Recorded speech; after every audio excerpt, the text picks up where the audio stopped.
never thought I'd be the one to bring down my own family. Then again, I never thought my siblings would treat our parents like disposable relics, useful only for childcare, loans, and holiday dinners where they could be conveniently ignored in the corner. But that's exactly what happened, and I'm still processing how everything fell apart, and then somehow fell back together in the most unexpected way. Dad's retirement fund is basically our inheritance anyway. It's not like they need all that money at their age. My brother Derek's words still echo in my head 12 months later, spoken casually over brunch like he was discussing the weather instead of essentially planning to rob our parents. The mimosa in my hand froze halfway to my lips as my sister Vanessa nodded in agreement. Let me back up. I'm Alex, the middle child of 3 in what I once thought was a normal, loving family from Minneapolis. Derek, 38, is the golden child, successful investment banker, perfect house in the suburbs, 2 photogenic kids, and a wife who hosts dinner parties where everything matches, right down to the napkins and her jewelry. Vanessa, 32, is the baby, social media consultant with an apartment in downtown Minneapolis, whose life seems to consist entirely of networking events, fancy coffee, and complaining about how hard she works while posting poolside selfies from business trips. And then there's me, 35, divorced with a modest teaching job at a community college. According to family mythology, I'm the disappointment, the one who settled for less. At least that's what my siblings like to remind me whenever possible. Our parents, Richard and Linda, worked themselves to the bone for 40 years. Dad was a civil engineer, Mom a nurse. They weren't wealthy, but they were careful with money, and by their 60s they'd managed to build a decent retirement fund, keep the house they raised us in, and set aside enough for occasional cruises and visits to the grandkids. Nothing extravagant, just comfortable. That Sunday brunch last April was supposed to be a harmless family catch-up. Then Derek dropped his bombshell after his second mimosa. So I found out Dad's sitting on almost $800,000 in retirement accounts, he said, scrolling through his phone. I helped him with some tax stuff last month and saw all the statements. Seriously? Vanessa perked up. I had no idea they had that much. Yeah, plus the house is probably worth $450,000 now, Derek continued. That's over $1 million just sitting there. I stabbed at my eggs. Sitting there for their retirement, you mean? Derek rolled his eyes. Come on, Alex. They're in their late 60s living like they're on a budget. Meanwhile, I'm killing myself working 70-hour weeks, and Vanessa's drowning in student debt. I could really use some help with that, Vanessa chimed in. Almost $80,000 still hanging over my head while they're hoarding all that money. I couldn't believe what I was hearing. Hoarding? They earned that money over decades of working hard. It's theirs. Dad's retirement fund is basically our inheritance anyway. Derek shrugged. It's not like they need all that money at their age. They could easily free up a couple $100,000 to help us now when we actually need it. I've got the kids' private school tuition coming up, and we want to redo the pool. And I really need to get out from under this debt, Vanessa added. Plus my apartment building just went condo, and I need a down payment if I want to buy. My appetite vanished completely. So let me get this straight. You want Mom and Dad to raid their retirement savings. Money they need to live on potentially for decades, so you can have a nicer pool and you can buy a luxury condo? When you say it like that, you make it sound terrible. Vanessa pouted. Because it is terrible. I put down my fork. They're not dead yet. That money needs to support them for the rest of their lives, including potential medical expenses and long-term care. Have you seen what assisted living costs these days? Derek waved dismissively. They're both healthy. Dad still plays tennis 3 times a week. And anyway, that's what Medicare is for. I felt like I was taking crazy pills. Medicare doesn't cover long-term care. And even if they stay healthy, they deserve to enjoy the money they spent their lives earning. Easy for you to say, Vanessa snapped. You got your college paid for. By the time I came along, they claimed they couldn't afford it. That was a convenient rewriting of history. They offered to pay for community college for you too. You're the one who insisted on going to that expensive private university and changing majors 3 times.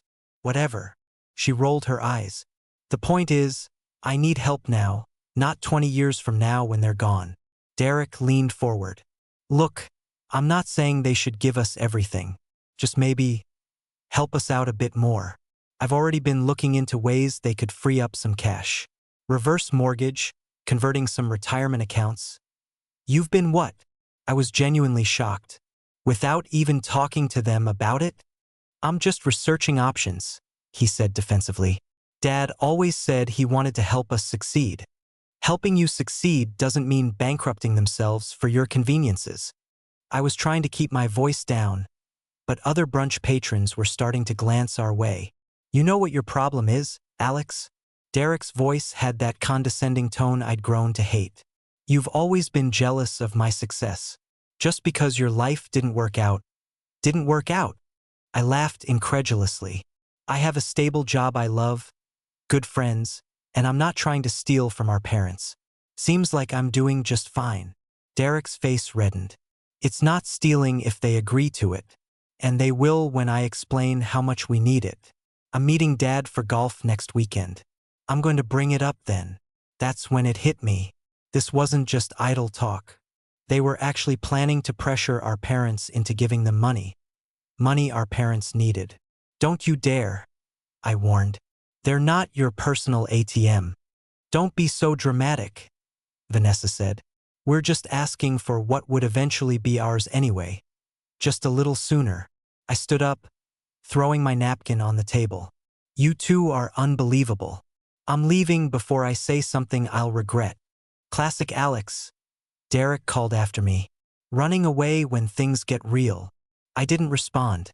I was too busy trying to process the fact that my siblings, people I grew up with, shared a home with, once admired, were plotting to essentially rob our parents of their security.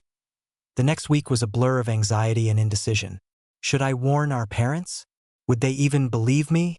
Derek had always been the trusted one, the financial expert.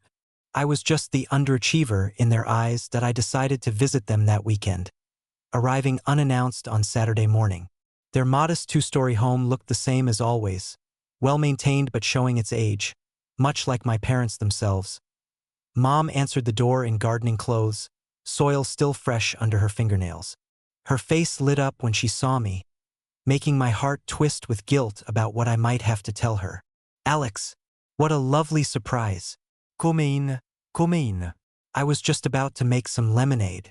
Dad was in his usual spot in the sunroom, reading glasses perched on his nose as he worked on a crossword.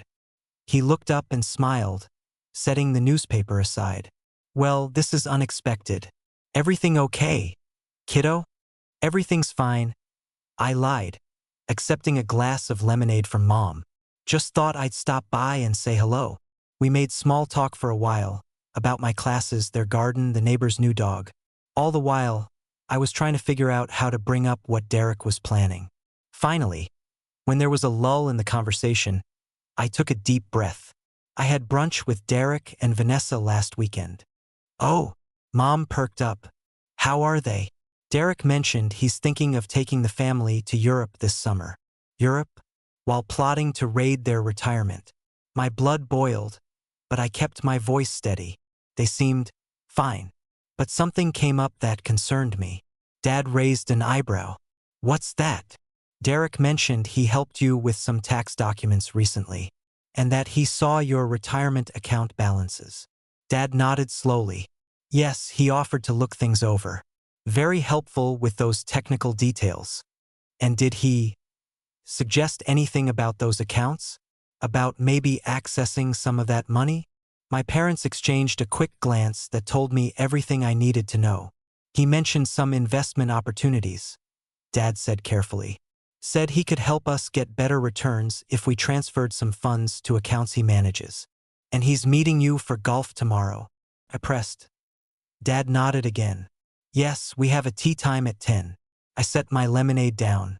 I think you need to know that Derek isn't just looking to help you with investments. He and Vanessa were talking about how you should give them large sums of money from your retirement savings for his home renovations and her condo purchase and student loans. The silence that followed was deafening. Mom's hand went to her throat, a nervous habit she'd had for as long as I could remember. That can't be right, she finally said. Derek wouldn't do that. I was there, Mom. He literally said your retirement fund is basically their inheritance anyway, and that you don't need all that money at your age. Dad's face had gone very still, the way it used to when we were kids and had done something truly disappointing. Are you certain about this, Alex? Absolutely certain. They both talked about it openly, like it was the most reasonable thing in the world. They think you're hoarding money they could use now. Another glance between my parents, loaded with meaning I couldn't quite interpret. Did you know Vanessa asked us for $30,000 last month? Mom said quietly. For a down payment. We said we'd think about it. And Derek has been sending me articles about reverse mortgages. Dad added. Said it was just information that might be useful. I felt sick. So they've already started. We just thought they were looking for a little help, Mom said, her voice small. Not our entire retirement. Dad cleared his throat. Your mother and I have always said we'd do anything for you kids. But this isn't right. No, it's not. I agreed. And I'm sorry to be the bearer of bad news, but I couldn't let them pressure you without you knowing what they're really after. Dad stood up suddenly. I think I need to cancel that golf game. He walked out of the room, phone in hand. Mom looked at me with tears in her eyes. Where did we go wrong, Alex? We tried to raise you all to be kind, responsible people. I moved to sit beside her, taking her hand. You didn't go wrong, Mom. Derek and Vanessa they've gotten caught up in wanting more. It happens. But not to you, she said, squeezing my hand. You've always been content with what you have. We've always been proud of that, you know? I blinked in surprise. You have? I always thought you were disappointed that I wasn't more ambitious like Derek. She shook her head firmly. Never. Your father and I have always admired your choices. You chose work that makes you happy and a life that's meaningful. That's all we ever wanted for any of you. It was like a weight I'd carried for years suddenly lifted from my shoulders. All this time, I'd thought I was the disappointment, when in reality, Dad came back into the room, his face grim. Derek didn't take the cancellation well. Said some things I'd rather not repeat. I'm sorry, Dad. I said. Don't be. Better to know now. He sat down heavily. The question is, what do we do now? What we did was simple but effective. Nothing, at least nothing that Derek and Vanessa could see. On the surface, my parents continued as normal, deflecting requests for money with vague promises to think about it or discuss it later. Meanwhile, behind the scenes, we were putting a plan in place. Dad called his longtime friend who happened to be an elder law attorney. Within 2 weeks, my parents had set up an irrevocable trust for the bulk of their retirement funds, with provisions for their own care first and foremost. Any inheritance would only come after both had passed away, and even then, it would be distributed in small annual amounts rather than lump sums. They can't raid what they can't access, Dad said with a grim satisfaction after signing the papers. The house was another matter. They still needed to live there, but they were concerned about potential pressure to sell or take out a reverse mortgage. The attorney suggested a life estate deed, which would allow them to live in the house for the rest of their lives while protecting it from being sold out from under them. When everything was legally squared away, we had a family meeting. Derek and Vanessa arrived expecting to discuss financial planning, code for when can we get our hands on your money. Instead, they found themselves facing 3 very prepared people and a folder full of legal documents. We've been thinking about the future, Dad began, his voice steady. About our retirement and what happens to our assets eventually. Derek's face lit up. That's great, Dad. I've got some ideas. I'm sure you do. Dad cut him off. But we've already made our decisions. We've set up a trust that will ensure your mother and I are taken care of for the rest of our lives. After we're both gone, whatever remains will be divided equally among the 3 of you, distributed in annual installments. Annual installments? Vanessa echoed, confused. What does that mean? It means you'll get a small amount each year rather than a lump sum. I explained. Derek's face was already darkening. That's ridiculous. Why would you structure it that way? Because we've become concerned about how you view our retirement savings, Mom said, her voice stronger than I'd heard it in years. It seems you see it more as your money in waiting rather than what we need to live on. Who put that idea in your head? Derek's eyes shot to me accusingly. Alex has always been jealous. Alex didn't need to tell us anything, Dad interrupted. Your actions have spoken for themselves. The constant requests for money, the pressure about reverse mortgages. We're not blind or stupid, Derek. We're your children. Vanessa protested. You're supposed to help us. And we have, Mom said quietly. We raised you, educated you, supported your dreams. But we're not obligated to fund your adult lifestyle choices at the expense of our own security. This is unbelievable. Derek stood up, pacing. You've always helped me before. Yes, when it was reasonable, Dad agreed. But questioning whether we need our retirement savings? Suggesting we sell the house we love? That crossed a line. I never said. Derek began. Dad's retirement fund is basically our inheritance anyway. It's not like they need all that money at their age. I quoted. Those were your exact words, Derek. His face went pale, then red. You went running to Mommy and Daddy to tattle? How pathetic are you? Enough. Dad rarely raised his voice, but when he did, it commanded attention. The decisions are made. The papers are signed. If you want to be part of this family, you'll respect our choices. And if you can't, Mom added, her voice gentle but firm, then perhaps we need some distance until you can. Derek looked from Mom to Dad to me, his face contorted with anger. Without another word, he stormed out, slamming the front door so hard a picture fell from the wall. Vanessa remained seated, tears streaming down her face. I can't believe you're doing this. After everything. Everything what? Exactly? I asked. Everything they've already given you? Or everything you think you're entitled to? She stood up, grabbing her purse. You've always been their favorite. I bet your share isn't in the trust, is it? You probably get special treatment. Actually, Dad said calmly, all 3 shares are identical, and Alex knew nothing about the trust until it was already done. Vanessa looked like she wanted to say more, but instead followed Derek's example and left, albeit without the dramatic door slam. After they were gone, the 3 of us sat in silence for a long moment. Finally, Mom spoke. Do you think they'll ever forgive us? Dad reached for her hand. When they grow up, maybe. If not, well, that will be their loss. I watched my parents, suddenly looking older in the fading afternoon light, and felt a wave of both sadness and pride.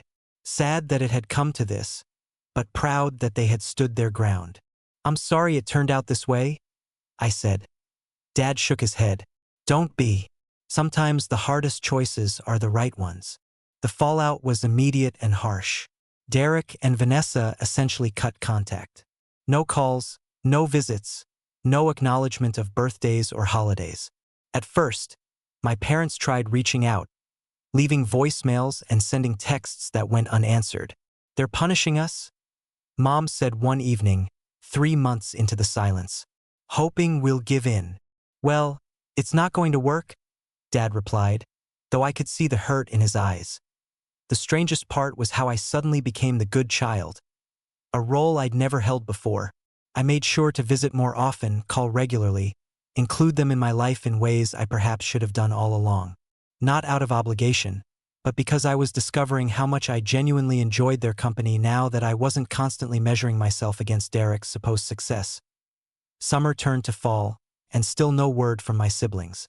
Dad's 70th birthday came in October, and we planned a small celebration, just the 3 of us, a few of their friends, and my dad's sister who drove in from Wisconsin. The party was in full swing when the doorbell rang. Mom went to answer it, and a moment later called out in a strange voice, Richard, Alex, you should come here. We found her at the door facing Derek, his wife Claire, and their 2 children. They looked uncomfortable but present. Happy birthday, Dad, Derek said stiffly, holding out a wrapped package. Dad took it slowly. Thank you. Would you like to come in? They entered cautiously, like they were stepping into foreign territory rather than the home they'd visited countless times before.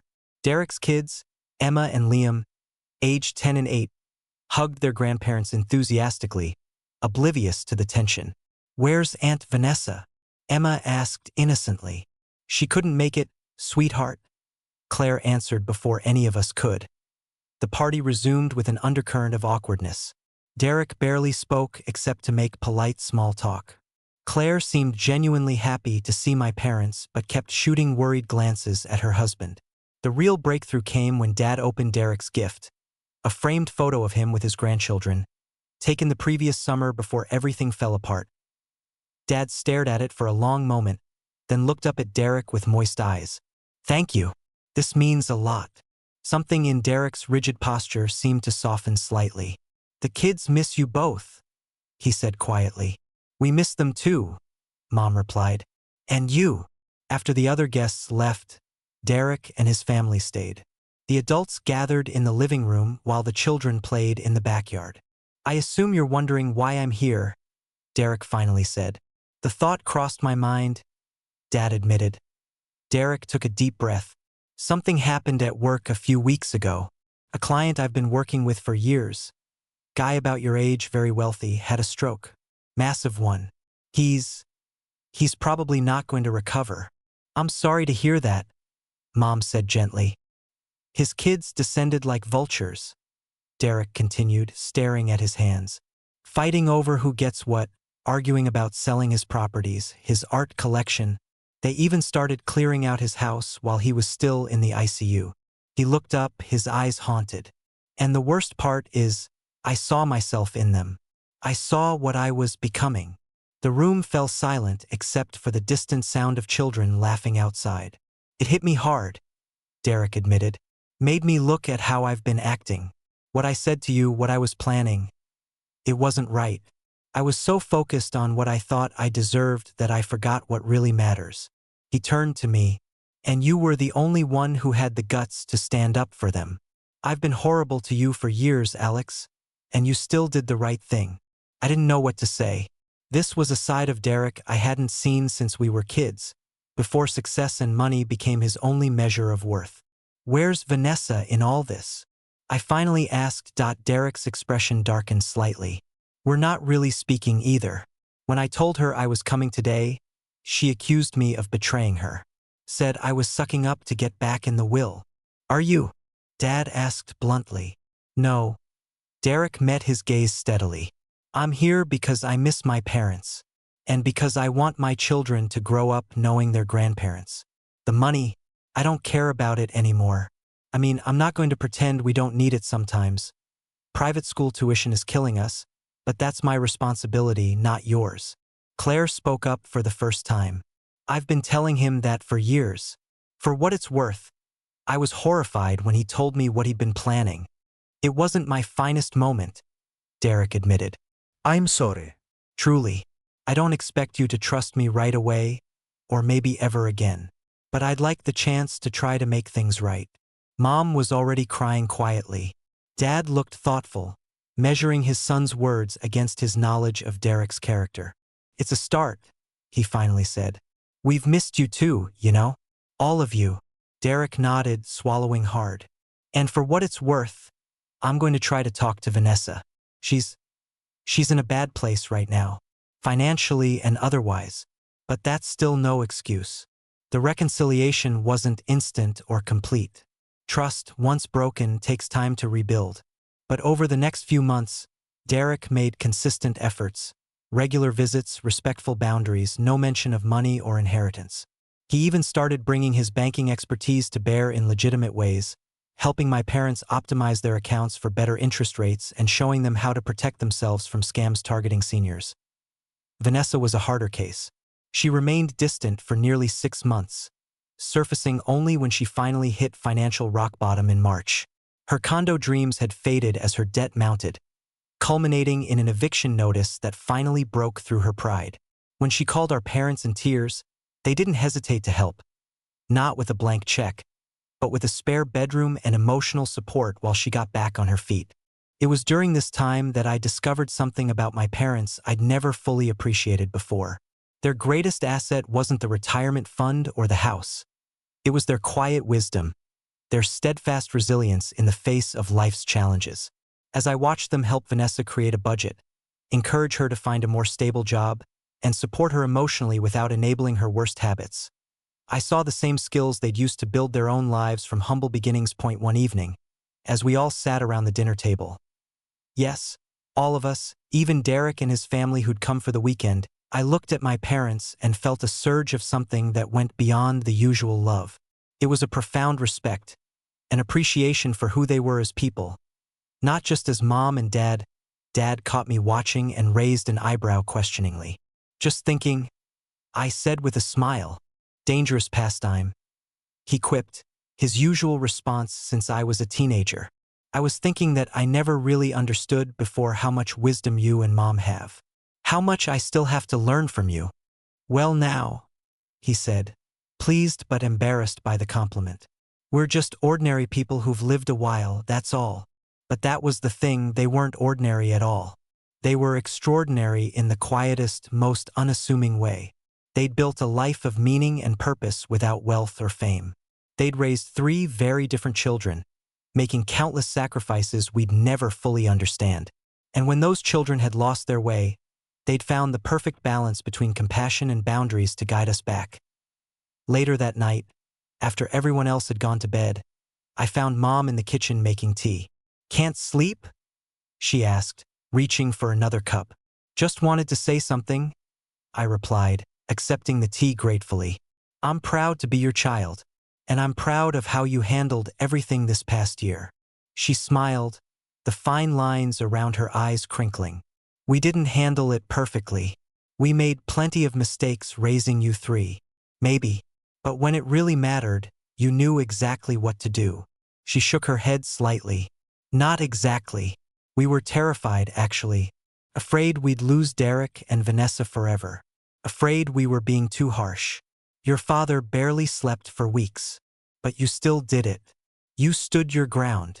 "Well," she said thoughtfully, "there comes a point in life when you realize that loving someone sometimes means not giving them what they want, especially when what they want would harm them in the long run." I thought about that for a moment. That's the kind of wisdom I'm talking about. You and Dad just know things. Important things about life that can't be found in books or online. That's kind of you to say. She patted my hand. But we're still figuring it out too, you know? Even at our age. That's even more impressive, I said. That you're still learning, still growing. She laughed softly. "What's the alternative? Being stuck? No thank you." We sat in comfortable silence for a while, sipping tea and listening to the old house settle around us. "Mom," I finally asked, "do you think we're going to be okay? As a family, I mean."